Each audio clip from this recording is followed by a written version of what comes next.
mendengarkan kajian yang disampaikan oleh Habib Saleh yang menjelaskan bagaimana besarnya kadar ilmu sebagai warisannya baginda Nabi Muhammad sallallahu alaihi wa alihi wasallam. Jadi ilmu ini bukan sembarang ilmu, tapi warisannya baginda Nabi Muhammad sallallahu alaihi wa alihi wasallam. Nah, kita lanjutkan kajian Mukhtasar Sahih Al-Bukhari, ringkasan kitab Sahih Al-Bukhari dari Imam Ibnu Abi Jamrah. Nah, kita baca Fatihah dulu buat Imam Al-Bukhari dan Imam Ibnu Abi Jamrah. Dan para ulama muhadditsin, Allah yataghashshahum birrahmah al-maghfirah tudkhiluhum al-jannah bi rahmatihi ila hadratina bi sirri al-Fatihah.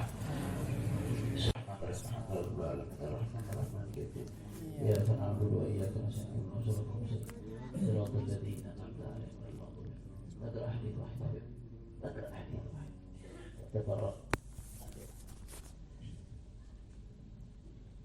Qala musannif rahimahullah ta'ala wa nafa'ana bihi wa bi'ulumihi fid dharain amin radhiyallahu ankum an Anas radhiyallahu anhu an Nabi sallallahu alaihi wasallam salatun man kunna fihi wajada halawatul iman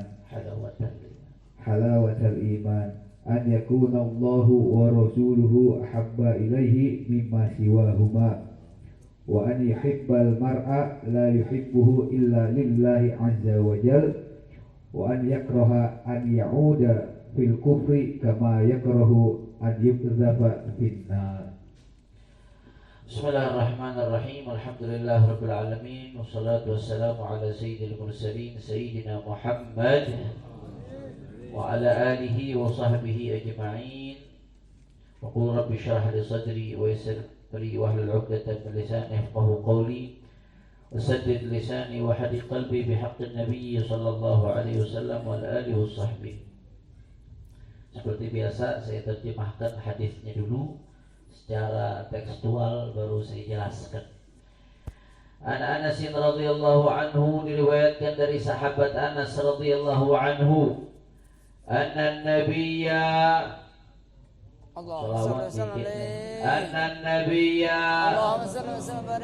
bahwasanya baginda Nabi Muhammad sallallahu alaihi wasallam qaal thalatha man kunna fi halawatul iman. Ada tiga hal barang siapa yang tiga hal tersebut ada dalam dirinya, man kunna fihi, barang siapa yang tiga hal tersebut ada dalam dirinya, wajada halawatal iman, dia akan mendapatkan kenikmatan iman. Apa tiga hal tersebut? An yakunallahu wa rasuluhu ahabba ilaihi mimma siwahuma, bahwasanya Allah dan Rasulnya lebih dia cintai daripada selain keduanya. Allah dan Rasulnya jadi yang paling dicintai daripada yang lain-lainnya. Itu yang pertama. Wa an yuhibbal mar'a la yuhibbuhu illa lillahi ta'ala, dan ketika dia mencintai seseorang, tidaklah dia mencintainya kecuali karena Allah. Wa an yakraha an ya'uda fil kufri kama yakrahu an yuqdhafa fin nar, hendaknya dia tidak suka untuk kembali kepada kekufuran, kama yakrahu an yuqdhafa fin nar, sebagaimana dia tidak suka kalau dilemparkan ke api neraka.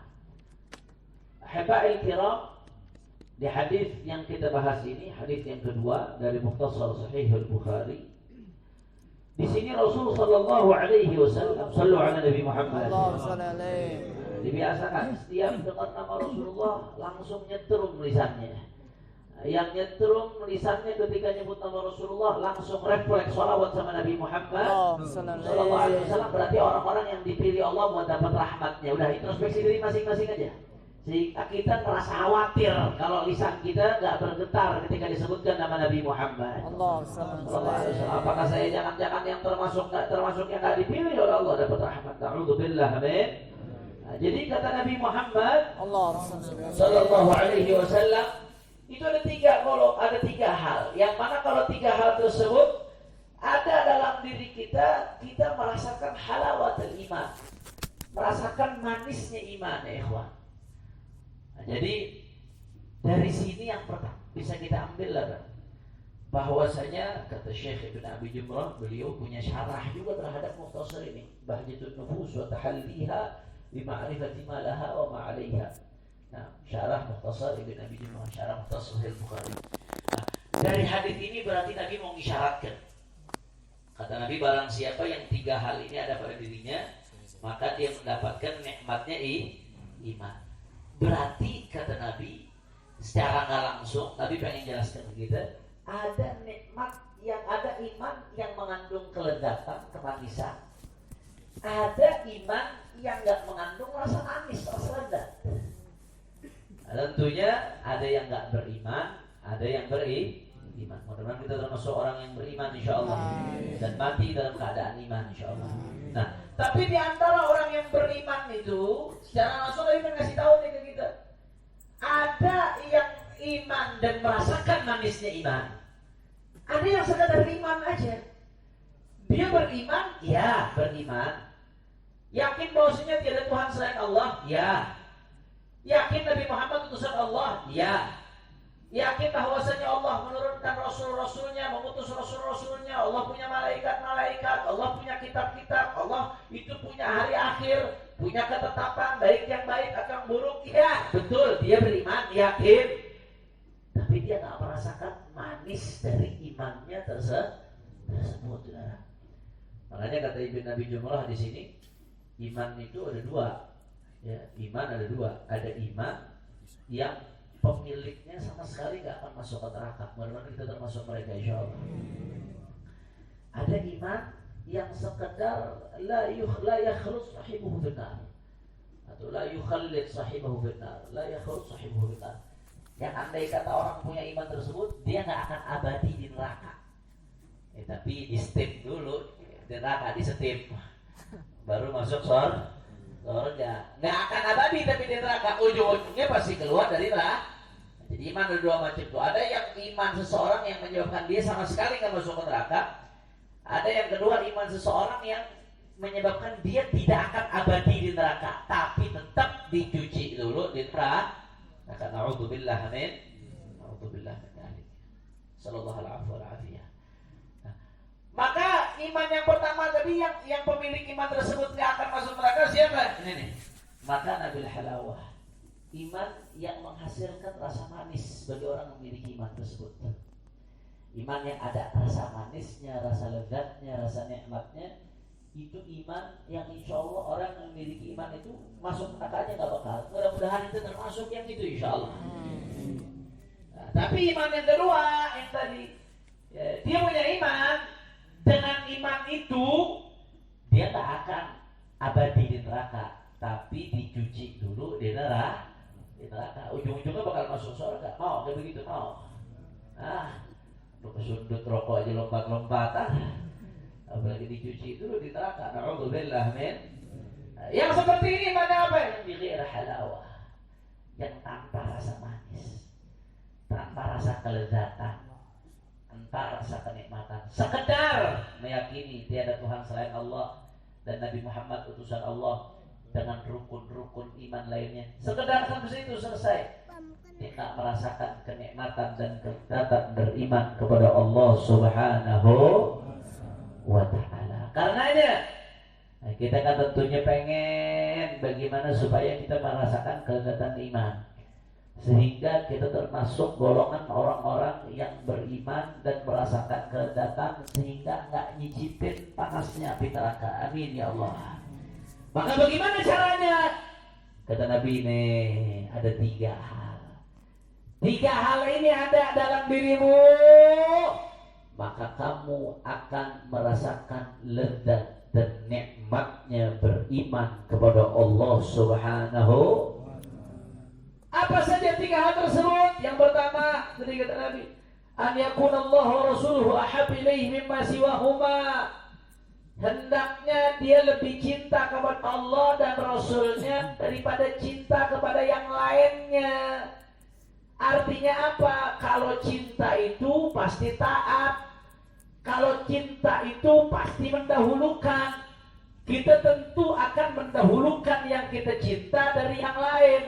Sehingga kalau kamu lebih cinta kepada Allah dan Rasulnya daripada yang lainnya, kau akan selalu mendahulukan Allah dan Rasulnya. Shallu ala Nabi Muhammad. Itu jadi catatan penting buat kita tuh. Lebih cinta kepada Allah dan Rasulnya, dia akan merasakan halawatul iman dan zatnya iman. Makanya dulu para sahabat itu meskipun mereka menghadapi cobaan yang besar, tapi kelihatannya kok nikmat-nikmat aja, tegar. Karena nikmat itu jadi tegar. Kenapa ini sebabnya nih?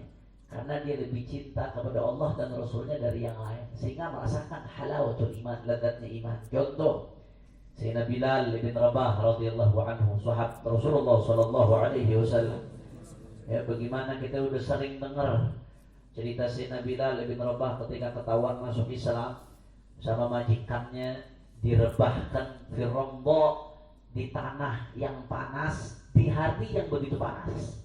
Di tanah yang panas di hari yang begitu panas. Pak, panasnya, saya tanya, ini orang ini Jakarta nih, Jakarta masih wilayah tropis, ya masih sering hujan. Tapi kalau siang-siang tengah hari bolong kata orang Betawi, tengah hari bolong kita nginjak aspal, kagak pakai sandal, panas apa kagak? Lompat apa kagak? Nah, kira-kira kalau rebahan di sini kagak pakai baju, bagaimana rasanya tuh? Waduh, melepuh itu saudara. Nah, panasnya di Timur Tengah kalau musim panas nggak ada apa-apanya saudara. Di sini nggak ada apa-apanya, luar biasa. Anda ingat dulu di kota Tarim itu, saking panasnya itu panasnya kayak diseset-seset gitu. Kalau udah dingin, datang musim dingin, dinginnya masuk ke tulang.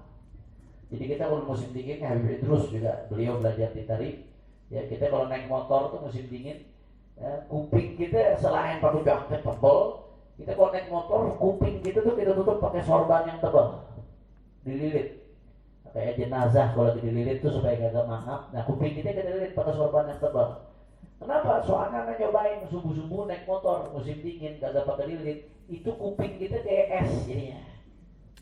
Bekunya ngilu, dinginnya dingin ngilu, dingin gak enak. Lalu kalau musim panas begitu, musim panas kita kalau naik motor tuh kayak ditampar sama api buat kita. Saking panasnya itu di Timur Tengah. Nah, Sayyidina Bilal bin Rabah radhiyallahu anhu, bagaimana dalam keadaan panas yang terik, di atas tanah yang panas, di atas tubuhnya yang tidak pakai baju, diletakkan batu besar, disiksa, dipecut lagi, disiksa lagi, dipecut lagi, disuruh kufur kepada Allah, disuruh menyekutukan Allah, disuruh murtad. Jawabannya tetap apa? Ahad, ahad, Allah, Allah, Allah, Allah, ahad, ahad, Allah, Allah. Apa yang membuat beliau bertahan seperti itu? Padahal kemudian hari turun ayat yang mengizinkan. Kemudian hari turun ayat yang mengizinkan. Andai kata ada orang dalam keadaan terdesak, pilihannya antara mati atau murtad, maka kata Allah Ta'ala, Allah Maha tahu, andai kata dia mengucapkan kalimat kufur tapi hatinya dipenuhi dengan iman, dimaafkan, gak jadi kufur, sekedar buat pura-pura menyelamatkan diri. Tapi Sayyidina Bilal, andai beliau mau seperti itu bisa, tetap beliau dengan tenang. Ahad, ahad, ahad, ahad. Apa sebabnya? Syekh di sini mengatakan, famazaja mararatal azab bi halawatil iman. Yang menyebabkan Sayyidina Bilal bin Rabah, ya seperti itu, beliau mencampurkan pedihnya disiksa dengan manisnya iman. Dalam keterangan lain disebutkan faghalabat halawatul iman, sehingga manisnya iman menutupi sakitnya disiksa. Shallu ala Nabi Muhammad. Begitu kalau udah ngerasain manisnya iman, yang lain nggak ada apa-apanya sudah. Yang lain nggak ada apa-apanya. Bahkan dalam riwayat lain, Sayyidina Bilal bin Rabah ketika mau meninggal dunia, orang yang kalau mau meninggal ada yang ketakutan, yang seperti apa? Istrinya Sayyidina Bilal mengatakan, wa karabah, ya Allah kesian. Bilal udah mau meninggal, kesian, wa karabah. Kesian Bilal, alangkah susahnya, alangkah sulitnya. Bilal lagi sakit parah mau meninggal dunia. Beliau dengar keluarganya ngomong seperti itu, jawab apa? Wa tarabah. Alangkah senangnya, alangkah gembiranya. Wa tarabah. Ini mau meninggal, saudara. Alangkah gembiranya. Kenapa? Ghadan alqal ahibba Muhammadan wa hizbah. Besok saya bertemu para kekasih Nabi Muhammad dan pasukannya Nabi Muhammad sallallahu alaihi wasallam. Manisnya keimanan kepada Rasulullah mengalahkan rasa sakitnya hampir meninggal dunia, sehingga manisnya keimanan tersebut menutup rasa sakit. Itulah rahasia di balik iman kepada baginda Nabi Muhammad sallallahu alaihi wasallam. Bagaimana ini bisa terjadi? Kalau kita lebih cinta Allah kepada Rasulnya ketimbang yang lain. Kira-kira jelas apa kagak? Nah, kalau nggak lebih cinta Allah dan Rasulnya ketimbang yang lain, nggak bisa ya. Rasa manis ini bisa kita rasakan kalau kita lebih cinta kepada Allah dan Rasulnya. Contoh lain, ada sahabat lagi, namanya seorang sahabat yang ketika beliau lagi sholat, ada seorang sahabat ketika beliau lagi sholat, kudanya dicolong. Kuda zaman dulu, kalau sekarang itu Innova. Kuda zaman dulu, kalau sekarang itu kendaraan elit, Innova, Fortuner, Pajero, Alphard. Cuma beda tingkatan kudanya aja tuh. Artinya hal yang sangat berharga, kendaraan elit kuda itu dulu. Ada seorang sahabat lagi sholat di malam hari, tahu-tahu kudanya dicolong. Ketika itu posisi kudanya kelihatan dari dia waktu lagi sholat. Fara'a as-sariq hina akhadahu falam yaqta' lidzalika salatah. Waktu lagi sholat dia ngelihat kudanya dicolong yang mahal nih, yang kendaraan elit, dia nggak putus sholatnya. Dilanjutin. Dia ngelihat kudanya dicolong, dia ngelihat. Akhirnya dikatakan, kenapa ente begitu? Kenapa ente kok lebih ngeduluin sholat ente daripada nyelamatin kuda? Padahal kata selamatin tadi keburu itu. Kenapa seperti itu? Nah, kata sahabat tersebut, ma kuntu fihi akbar min dzalik. Aku yang sedang aku lakukan saat itu lebih berharga daripada kuda aku, yaitu sholat. Aku lagi nyambung sama Allah. Yang sedang aku lakukan saat itu lebih berharga dari kudaku, sehingga aku kalau itu lebih berharga, lebih besar, ngapain aku meninggalkan yang lebih besar untuk hal yang lebih kecil? Kok bisa seperti itu? Karena merasakan nikmatnya iman. Kenapa bisa merasakan nikmatnya iman? Karena mendahulukan Allah dari hartanya, saudara. Kira-kira jelas atau tidak? Paham atau tidak? Allahumma rzuqna halawatal iman. Mudah-mudahan Allah kasih kita nikmatnya iman, manisnya iman. Amin ya rabbal. Kalau sampai situ ada dua sahabat ini riwayat sahih. Ada dua orang sahabat, ya. Dua orang sahabat ini dijadikan nama Nabi Shallallahu Alaihi Wasallam sebagai jaga malam. Di beberapa peperangan jaga malam, dikasih tugas sama Nabi buat jaga di malam, ronda untuk menjaga pasukan umat Islam yang sedang istirahat. Akhirnya karena yang menjaga malam ini dua orang, ganti-gantian itu di rolling, yang satu tidur, yang satu jaga, yang satu tidur, yang satu jaga. Akhirnya yang lagi dapat giliran jaga, dia jaga sambil sholat. Ketika dia jaga sambil sholat, jasus mata-mata di musuh, ya, mata-mata dari kalangan musuh lagi ngintip-ngintip di malam hari, ngelihat wah yang jaga di sholat nih. Dia ambil panahnya, ya ikhwan, diambil panahnya, kemudian ditarik panahnya tersebut, ditembakin kepada yang jaga. Ini panah nih, mungkin kita dengar panah apa? Karena kemarin iseng latihan panah sama ada Habib Rahman bin Syekh Al-Jufri diajarin Abu Badr, ini panah-panah yang model dipakai perang begini nih. Latihan, karena bagian dari olahraga, panah itu bagian dari olahraga yang disunnahkan baginda Nabi Muhammad. Anak iseng latihan panah, ya, di satu tempat. Begitu lagi latihan, anak nembak, meleset, kena besi, bolong besinya. Kena besi, bolong besinya, tembus. Kena tembok, hancur temboknya ke dalam. Saking tajamnya tuh panah. Nah ini sahabat lagi sholat, ditembak sama panah. Apa yang dia lakukan? Fabaqiya ala salatih, tetap sholat. Walam yaqta'ha, nggak diputus sholatnya. Begitu dilihatnya sama mata-mata, nggak diputus sholatnya. Ditembak lagi, kedua kali saudara. Apa yang dilakukan? Apakah dia kesakitan berarti? Enggak, fabaqiya ala salatih, dilanjutin sholatnya. Dilihatnya nggak bergerak juga nih. Ditembak lagi ketiga kali saudara. Apa yang dilakukan? Fabaqiya ala salatih, tetap melanjutin sholatnya. Akhirnya ketika tembak yang ketiga ini, habis itu dia selesaikan sholatnya, dituntaskan sholatnya, dia bangunin temannya, bahwasanya dia ngasih tahu bahwasanya ada musuh datang. Kata beliau, laula anni khiftu 'alal muslimin ma qata'tu sholati. Kalau bukan karena aku khawatir ini orang nanti nyerang umat Islam, nyerang pasukan, kalau bukan karena aku khawatir, aku lanjutin. Tapi aku nggak peduli ditembak berapa kali. Masya Allah, itu bayangin, anak nembak sekali kena besi, besinya bolong. Ini ditembak 3 kali, lagi sholat nggak diputus. Habis itu baru diselesaikan sholatnya. Habis itu baru, itu pun bukan karena kesakitan, dia putus sholatnya gara-gara khawatir umat Islam. Kenapa seperti ini bisa terjadi? Jawabannya satu, halawatal iman, karena merasakan manisnya iman kepada Allah Subhanahu. Bagaimana caranya kita dapat manis iman kepada Allah nih? Yang pertama kata Nabi, harus ada di hati kita tuh Allah dan Rasulnya lebih kita cintai dari apapun. Selama itu belum kita lakukan, maka berat kita akan dapat manisnya iman, saudara. Lebih kita cintai dari apapun, termasuk dari harta kita, dari tidur kita yang nikmat. Kadang-kadang kan nikmat banget tidur. Kita kagak sadar, kita cinta banget sama tidur. Saking kita cintanya, 1 hari 8 jam kita kasih waktu buat tidur. Cinta banget, wah nikmat banget saudara. Nikmat yang namanya tidur, Masya Allah ya. Maka begitu dia lebih cinta dari Allah dan Rasulnya daripada tidurnya.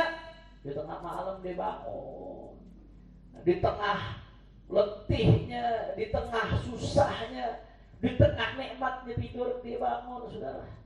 Kata Allah dalam hadis qudsi, kadzaba man idda'a mala mahabbati fa idza janna lailu nama. Bohong orang aku cinta kepadaku, ketika datang di malam hari kemudian dia tidur, ada kesempatan untuk berdua denganku, ada kesempatan untuk bermunajat denganku, kemudian dia tidur, gagap, bohong kata Allah Ta'ala. Nah, kalau cinta sama Allah dan Rasulnya, lebih mencintai Allah dan Rasulnya daripada tidurnya. Kalau cinta sama Allah dan Rasulnya, lebih mencintai Allah dan Rasulnya daripada hartanya. Itu harta yang halal, apalagi yang aku cinta Allah, cinta Rasul, tapi gak mau ninggalin riba. Aku cinta Allah, cinta Rasul, tapi gak mau ninggalin riba. Tetap ngambil bunga bank, tetap ngambil yang diharamkan oleh Allah. Aku cinta Allah, cinta Rasul. Yang haram lebih kau cintai dari Allah dan Rasulnya, terus aku cinta Allah dan Rasulnya. Yang halal aja kalau lebih kita cintai dari Allah dan Rasulnya, sehingga kita lebih mencintai dunia. Nah saudara, sehingga kita lebih cinta dunia, itu gak ada rasa manis iman, apalagi yang haram. Ini mesti jadi renungan buat kita semua. Kalau betul-betul pengen merasakan manisnya iman kepada Allah Subhanahu, makanya para ulama, para kiai, para mujahid, para pejuang, banyak di antara mereka yang sampai bolak-balik, sampai ngorbanin dirinya, masuk penjara, ada yang dibunuh. Gara-gara apa? Gara-gara nyampein yang benar. Itu bukti dia lebih cinta Allah dan Rasulnya daripada dirinya. Kenapa? Kalau lebih cinta dirinya, dia nggak bakal mengorbankan dirinya. Tapi dia lebih cinta Allah dan Rasulnya, maka saya harus sampaikan apa yang bikin Allah dan Rasulnya ridho. Nanti kamu di penjara nggak peduli. Nanti kamu nggak peduli. Nanti kamu nggak peduli, saudara. Allah wa Rasuluh. Allah dan Rasulnya di atas segala-galanya, saudara. Sallu ala Nabi Muhammad. Allah sallallahu alaihi. Mudah-mudahan Allah jadikan kita termasuk orang-orang yang tulus dalam mencintai Allah dan Rasulnya. Amin ya Rabbal. Lebih cinta Allah dan Rasulnya dari hartanya. Kadang-kadang kita mau disuruh infak buat perjuangan, buat pesantren, buat masjid, buat majelis, buat acara-acara syiar Allah, syiar Rasul, berat. Padahal Allah kasih rezekinya, berat. Berarti masih lebih cinta hartanya daripada Allah dan Rasulnya. Gimana mau merasakan manisnya iman yang seperti itu? Gimana mau merasakan manisnya iman? La haula wala quwwata illa billah. Sulit ikhwan, sulit. Kalau kita makan dari diri kita sulit, tapi kita minta supaya diberikan manisnya iman oleh Allah Subhanahu wa taala. Jauh orang model kayak gitu, jauh mau rasa manisnya iman. Tapi nggak ada yang sulit kalau kita minta dan Allah mau memberikan. Mudah-mudahan Allah kasih buat kita yang kesian ini. Kita yang kesian ini mudah-mudahan dikasih sama Allah Subhanahu wa taala. Kemudian yang kedua, kalau kita mau dapat rasakan manisnya iman, an yuhibbal mar'a la yuhibbuhu illa lillah. Kalau kamu mencintai seseorang, maka cintanya karena Allah. Karena Allah. Cintanya karena Allah, bukan karena faktor yang lain. Kenapa kamu cinta Nabi Muhammad SAW? Nabi Muhammad itu termasuk al-mar'u, seseorang. Karena Nabi Muhammad adalah Allah Subhanahu wa ta'ala. Kenapa kamu mencintai sahabat Ahlul Bait? Karena mereka adalah sahabatnya Rasulullah. Rasulullah adalah utusan Allah. Mereka adalah pejuang-pejuang Allah. Ahlul Bait mereka adalah keluarganya Rasulullah. Rasulullah adalah utusan Allah. Kita cinta Allah, cinta Nabi, cinta Rasul, cinta Ahlul Bait, cinta sahabat. Cinta itu semua faktornya karena Allah. Kenapa kamu cinta ulama? Mereka waris Nabi, mengajarkan kami agama Allah. Kenapa kamu cinta orang soleh? Karena dia taat kepada Allah. Karena dia terus berzikir kepada Allah Subhanahu wa taala. Kenapa kamu cinta pejuang-pejuang? Karena mereka memperjuangkan agama Allah. Itu namanya cintanya karena Allah. Alasan cintanya Allah, bukan faktor yang lain. Alasan cintanya Allah. Kenapa kamu cinta saudara kamu? Karena dia sesama muslim, sama-sama hamba Allah. Kenapa kamu cinta gurumu? Karena dia menunjukkan saya jalan kepada Allah. Itu cintanya karena Allah. Bukan karena cinta faktor-faktor yang lain, saudara. Cinta karena Allah Subhanahu wa ta'ala. Nah, kita kalau sudah bisa merasakan cinta karena Allah Subhanahu wa ta'ala, ini salah satu faktor penunjang kita bisa merasakan manisnya iman kepada Allah Subhanahu. Dan cinta karena Allah ini nggak main-main ya ikhwan. Ya, kadang-kadang kita uhibbuka fillah, aku cinta kamu karena Allah. Nah, cinta karena Allah ini bukan urusan main-main ya ikhwan. Ini azim, maqam azim.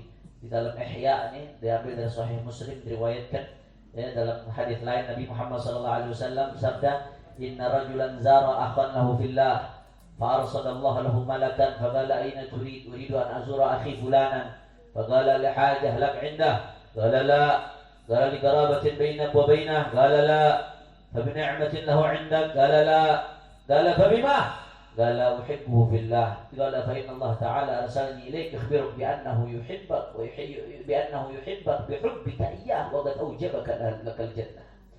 Dalam hadis riwayat Muslim bahwasanya baginda Nabi Muhammad SAW bersabda, kata Nabi, ada seseorang yang mengunjungin saudaranya karena Allah. Jadi bukan saudara kerabat, bukan saudara satu alma mater, bukan lagi saudara, bukan murni saudaranya karena Allah. Saudaranya karena Allah.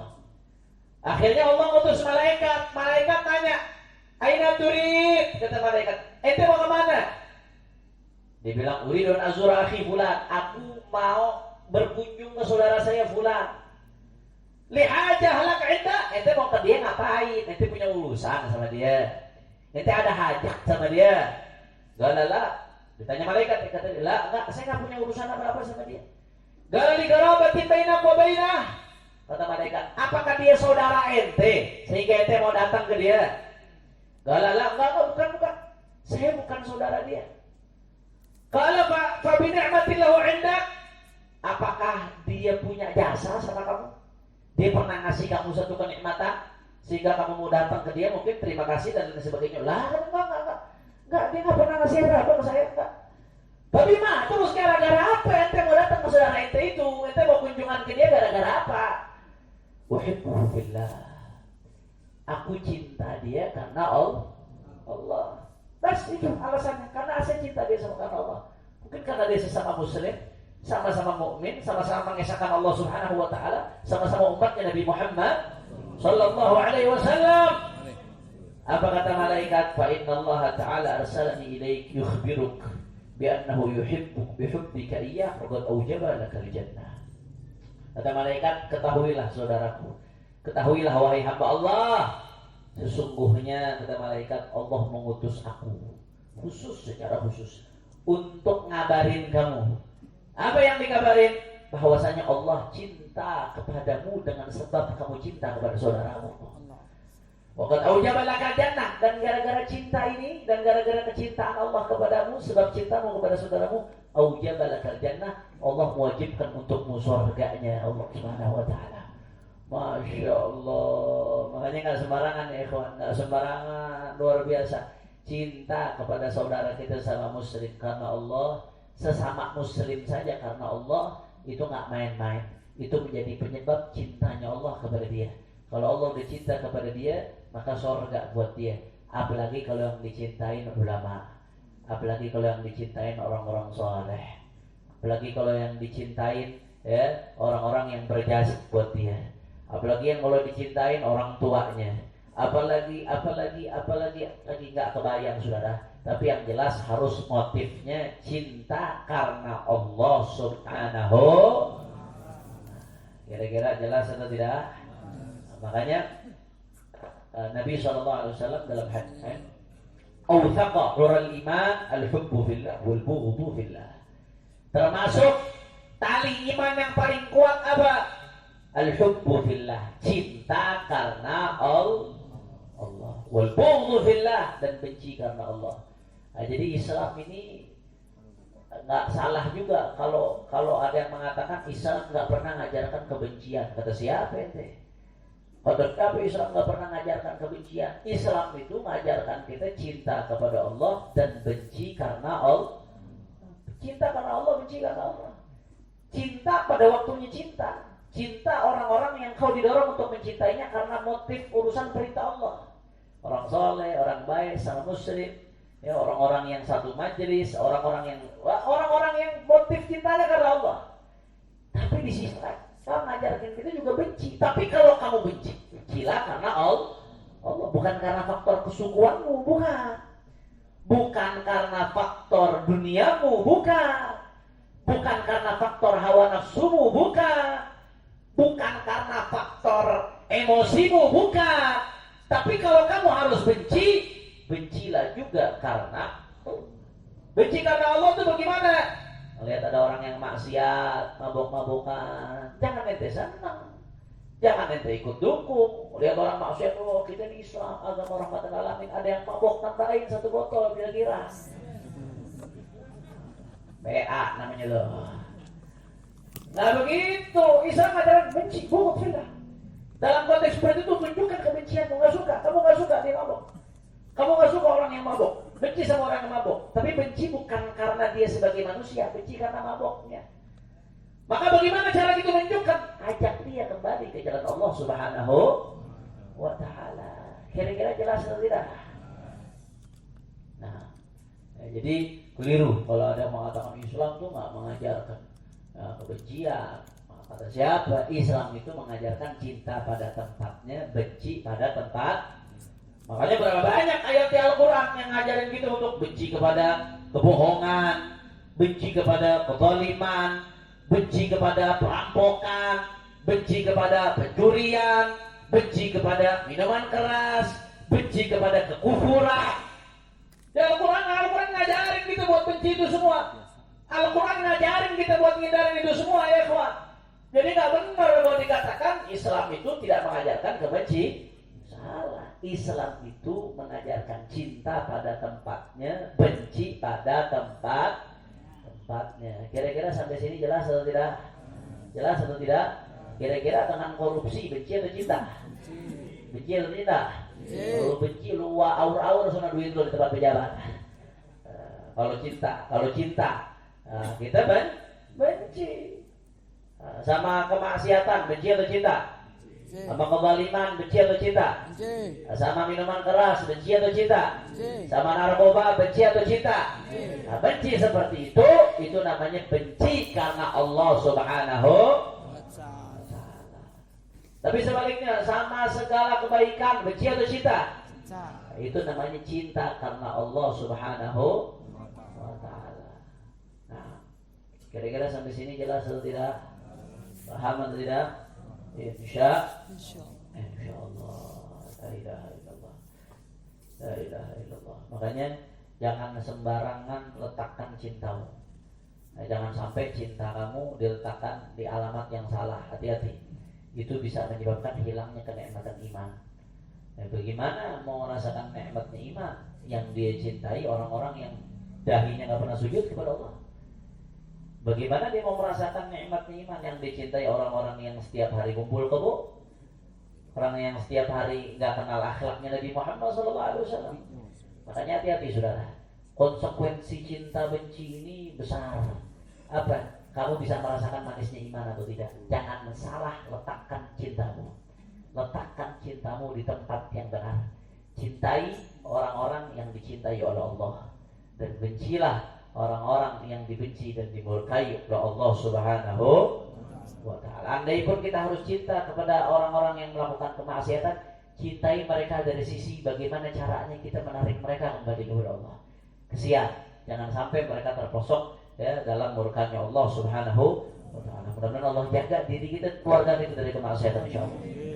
Kemudian yang terakhir, yang ketiga, kata Nabi SAW, kalau kita mau ada kenikmatan iman dalam hati kita, maka harus an yakraha an ya'uda fil kufri kama yakraha an yuqdha fil nar. Dia nggak suka, dia benci untuk kembali ke dalam kekufuran, sebagaimana dia benci untuk dilemparkan ke api neraka. Saudara, siapa sih di antara kita yang nggak pengen dilempar ke api neraka? Pasti nggak pengen kita. Nggak ada di antara kita yang pengen dilempar ke neraka. Kita benci kalau sampai dilempar ke api neraka. Nggak mau, kita nggak suka. Nah, seperti itulah kita harus dibenci kepada kekufuran. Seperti itulah pula seharusnya kita benci kepada kemaksiatan. Karena al-ma'siyah baridul kufur. Maksiat itu adalah ya pintu kamu menuju kekufuran. Aslinya awalnya maksiat. Orang yang maksiat itu menurut Ahlus Sunnah wal Jamaah nggak dihukumi sebagai kafir. Dia maksiat, dia dosa, nggak dihukumi sebagai kafir. Tapi hati-hati, setiap kita bermaksiat, dalam hadis disebutkan itu ada bintik hitam di hati kita. Terus bintik hitam, pelan-pelan hitam sampai hatinya semua hitam, saudara. Kalau hatinya semua udah hitam, hatinya keras, na'udzubillah, lama-lama nikmat imannya dicabut oleh Allah. Na'udzubillah min. Nah, sebagaimana kamu nggak suka kalau sampai dilempar di neraka, maka seperti itu pula kamu harus tidak suka terhadap kemaksiatan. Nah, jangan sampai kamu nggak suka dilempar ke neraka, tapi kamu suka sama hal-hal yang bisa menyebabkan kamu dilempar ke neraka. Ini kontradiktif. Kamu nggak suka dilempar ke neraka, ninggalin sholat itu bisa bikin kamu dilempar ke neraka. Maka kalau kamu nggak suka dilempar ke neraka, jangan suka juga ninggalin sholat. Kamu nggak suka dilempar ke neraka, musuhin orang karena sebab hak, sebab yang dibenarkan oleh syariat, itu bisa bikin kamu dilempar ke neraka. Mutusin silaturahmi, itu bisa bikin kamu dilempar ke neraka. Maka harusnya kamu gak suka juga. Jangan kamu gak suka dilempar ke neraka, tapi suka penyebab kamu dilempar ke neraka, itu mutusin silaturahmi.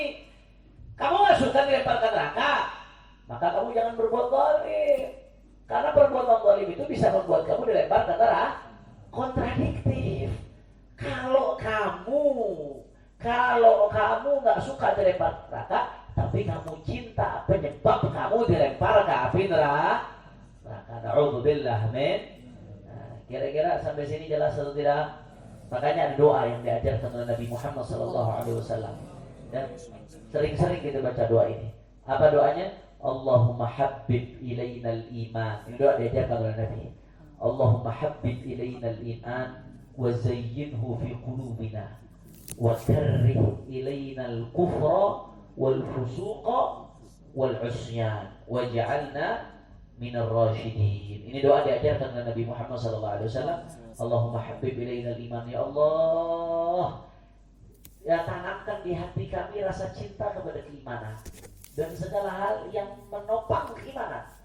Wa zayyinhu fi qulubina, dan hiasilah itu di hati kami, hiasilah iman di hati kami, jadikan iman tumbuh subur di hati kami, ya Rasulullah, ya Allah. Ini doanya Rasulullah.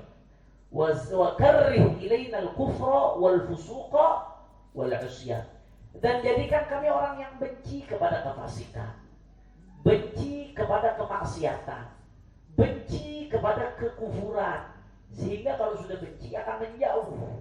Nah, ini doanya baginda Nabi Muhammad Sallallahu Alaihi Wasallam. Oh nikmat kalau sampai doa ini Allah ijabah buat kita. Allah nikmat Allah jadikan kita orang yang benci kepada kemaksiatan, jauh dari maksiat. Yang jauh dari maksiat makin dekat kepada Allah Subhanahu. Nah, makanya sering-sering dibaca tuh doa. Kalau habis sholat atau ngapain sering-sering baca doa itu. Allahumma habbib ilainal iman. Catat Allahumma habbib ilainal iman wa zayyinhu fi qulubina wa karrih ilainal kufra wal fusuqa wal isyan waj'alna minar rasyidin. Sekali lagi saya ulangin, ayo ikutin sama-sama. Bismillahirrahmanirrahim.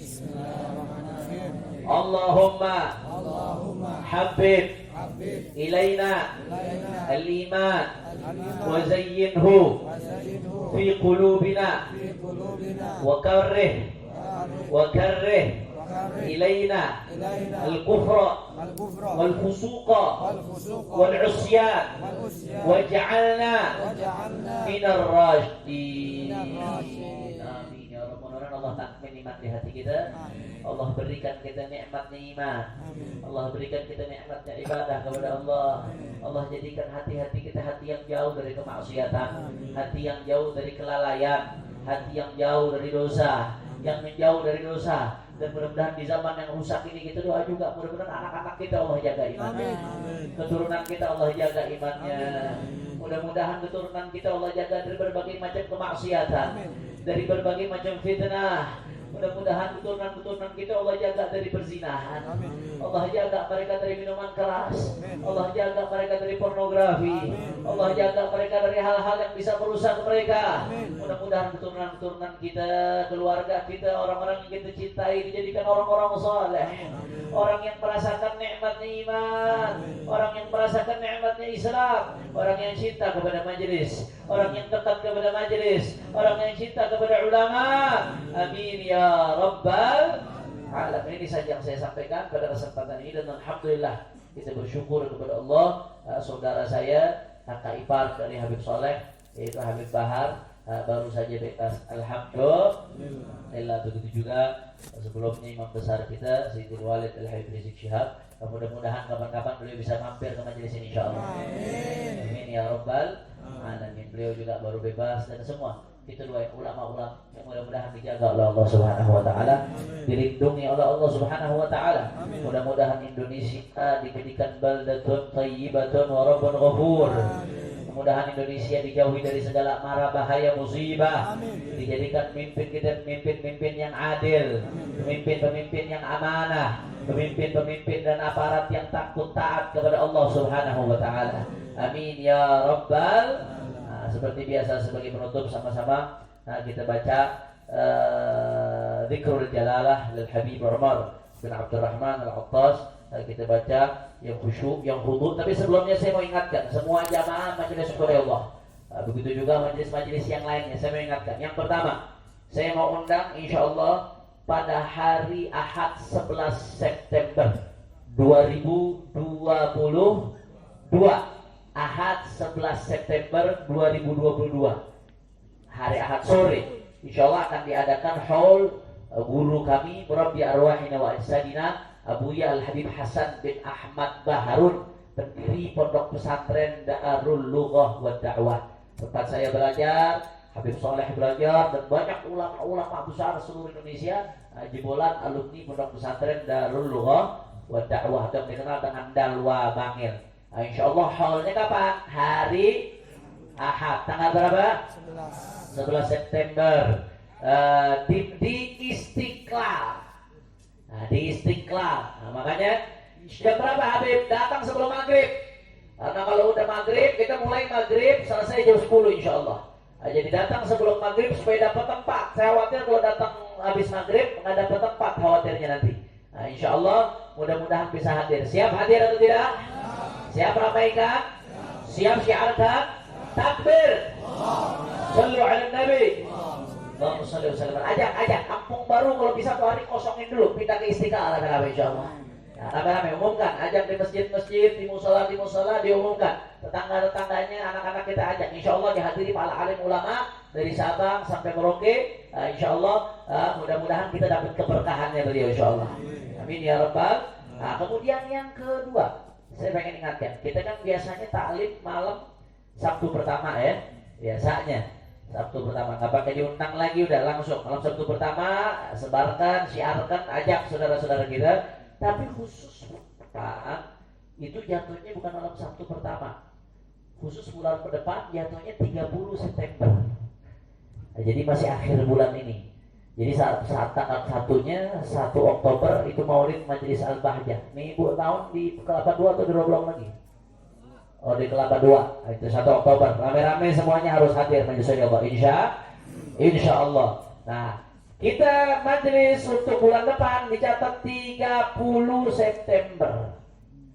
30 September. Jadi jatuhnya Sabtu terakhir. Karena saya ngambil Sabtunya biasanya hitungannya. Malam Sabtu ini masih 30 September, tapi nggak apa-apa. Ala kulli hal, jatuhnya 30 September. Tadi Habib Hasan Baharun tanggal berapa? 11. Di mana? Istiqlal. Pengajian bulan depan tanggal berapa?